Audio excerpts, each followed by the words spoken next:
Isang mapagpalang araw muli sa ating lahat, guys, para sa ating pagpapatuloy ng ating video. Ito para sa ating ginagawang bahay. So bali natapos na ho natin yung pagkakabit ng yero dito sa kabahayan. So bali ngayon atin naman na ikakabit ang side flashing dito sa gilid ng yero na ating ikinabit. Itong side flashing na ito, siyang magsisilbing cover doon sa ating sanipa para hindi siya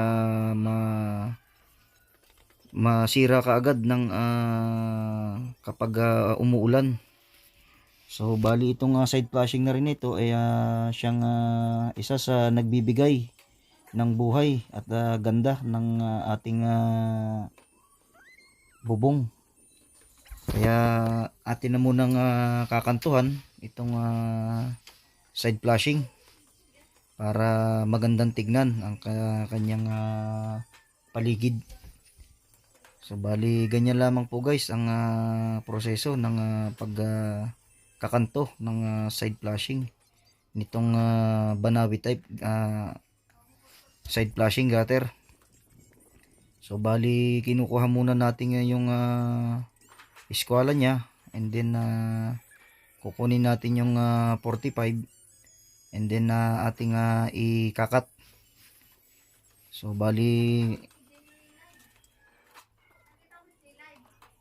kailangan natin gupitin at itupi.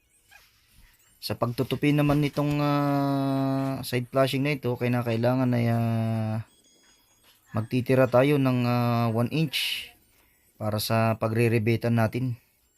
So bali kung makikita ninyo, ito tong isang ginagawa ko, ito naman yung ating kabilang kantuhan. Ayan, ating iiskwalahin, and then kukuhanin natin yung 45 nya, and then iskwala 45 at iiskwalahin uli natin ibabaw, and then guguhitan at gugupitin po natin siya. Ayan. So ingat-ingat pa rin sa paggugupit at sadyang napakatalim nitong mga yero, habang ang ating gunting naman ay napakapurol. Sobrang hirap talaga maggupit, lalo pagka ganyan ang klase ng gunting, oh, napakapurol. Ayan. So bali hindi pa ako nakakabili ng mga original na gunting. Ito mga gunting na ginagamit ko na ito panahon pa yata ito ni Kupong. So bali ang pupurol.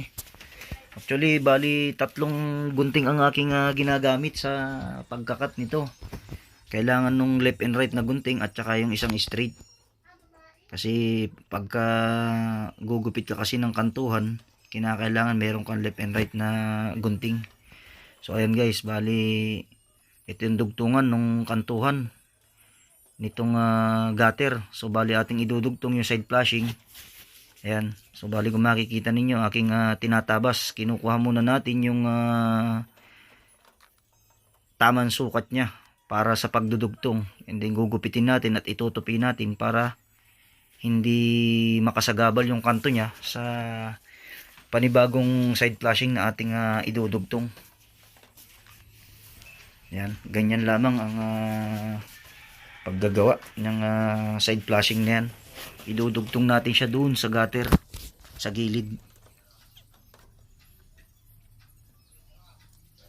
Medyo may katagalan nga lang at hirap mag-assemble dito sa itaas. Dahil ang hirap gumalaw, lalo pagka nakadikit na yung side flashing dyan sa sanipa. Napakahirap talaga, at lalo't ang gunting may ganyang kapurol. Sobrang hirap. Ayan. So ayan, guys, kung mapapansin nyo, ayan, atin nang inilapat yung dugtong. Ayan. Nilapat natin, and then pagka mayroon pang kaunting sumasabit, siyang ating gugupitin. Ganyan lamang po ang paggagawa niyan. Ngayon pagka wala na, saka natin ilalapat. At ayan, kung makikita ninyo, ayan, lapat na ho siya. Atin na siyang ire-rebit. At syempre, para hindi tayo mahirapan at makuha natin yung tamang lapat, gagamitan din natin siya ng clamp. So ayan yung aking helper. Ipinalalagyan ko ng clamp yung ating side flashing para makuha natin yung pantay nitong labi ng side flashing dito sa sanipa. So bali ang gamit nating pang screw dyan sa side flashing, ginamitan natin siya ng uno na tech screw. Ayan, bali uno ang ginamit nating tech screw, kasi kung mas mahaba pa sa uno lalagpas na siya doon sa sanipa. Ayan. So ayan, atin naman na iriribit yung dugtong mula doon sa gutter. Ayan.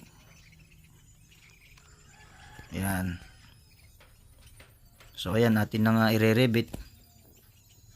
Atin na babarinahin, hindi natin kakabitan ng rivet. So bali nga pala, kung kayo ay gagamit ng rivet sa mga side flashing, ang sinasuggest ko, mas magandang rivet yung medyo maliit lang, hindi siya gaanong pansinin yung rivet, kasi kung masyadong malaki yung ulo ng rivet, pagka dikit-dikit yung ginamit yung rivet, na mahalay siyang tignan. Kasi masyadong malaki yung rivet, kaya ang ginagamit ko guys, yung pinakamaliit na rivet. Yan. So bali natapos na natin dun sa kabila. So bali ito naman yung ating sinisimulan, itong dito sa king post nya. Yan. So bali hindi ko na nga pala na videohan yung kabilang kantuhan na naikabit ko, dahil masyado kaming busy sa pagtatrabaho, hindi na namin nakuha ang i-video. Yan, tayo nagdugtong na at ating i-rebit. Yan.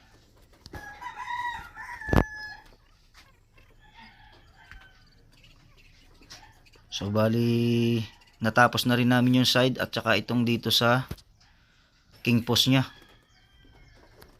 Yan. At bukas yung sa dulo naman ang ating idudugtong, yung kanto niya sa dulo. So bali ito, itong kabilang dulo na yari na namin guys.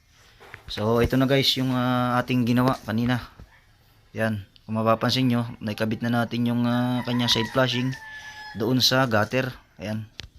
At itong king post nya, natapos na rin natin pati yung kantuhan. So ayan guys, medyo maganda na siyang tignan. Nagmukha na rin solar type itong bahay na ating ginagawa. Salamat naman sa ating Panginoon at tayo maayos nakakatapos ng ating trabaho sa araw-araw, hindi tayo napapahamak. Yan. At sa susunod na video, sundan nyo ulit ang ating panibagong video.